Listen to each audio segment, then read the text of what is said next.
Welcome once again to little organise life coach with love. അപ്പോൾ ഇപ്പോഴത്തെ പുതിയ theory അനുസരിച്ച് തിങ്കിങ് ഓഫ് അബൻഡൻസ് എന്ന് പറയുന്നതാണ്. നമ്മൾ ധാരാളമായി ചിന്തിക്കണം.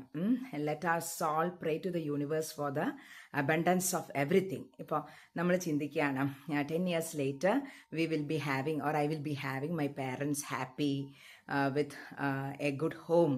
നല്ല സ്നേഹമുള്ളൊരു വീടുണ്ടായിരിക്കണം, എൻ്റെ പേരൻസ്, എൻ്റെ ഫാമിലി എല്ലാവരും എൻ്റെ കൂടെ ഉണ്ടായിരിക്കണം, and we are going to a beautiful place and we are enjoying എന്ന് നമ്മളെപ്പോഴും മനസ്സിൽ അഫേം ചെയ്തുകൊണ്ടിരിക്കുക. അത് പുതിയ ലോ പറയുന്നത് we don't want to say or we are not expected to say I want this thing, I need this thing, I am this thing. കാരണം നമ്മുടെ എന്താ പറയുക, യോഗയിലെ ചക്രങ്ങൾ അനുസരിച്ച് ഹൃദയചക്രത്തിലേക്ക് ഏറ്റവും കൂടുതൽ ആഴത്തിൽ പതിയുന്നത് നമ്മുടെ യൂണിവേഴ്സിലോട്ടുള്ള ഈ പ്രാർത്ഥനയാണ്. ഞാൻ ഇതാകുന്നു, ഞാൻ ഇതാണ് എന്ന് അബണ്ടൻസോടുകൂടി ചിന്തിക്കുമ്പോൾ very soon it will be coming back to you. Thank you so much.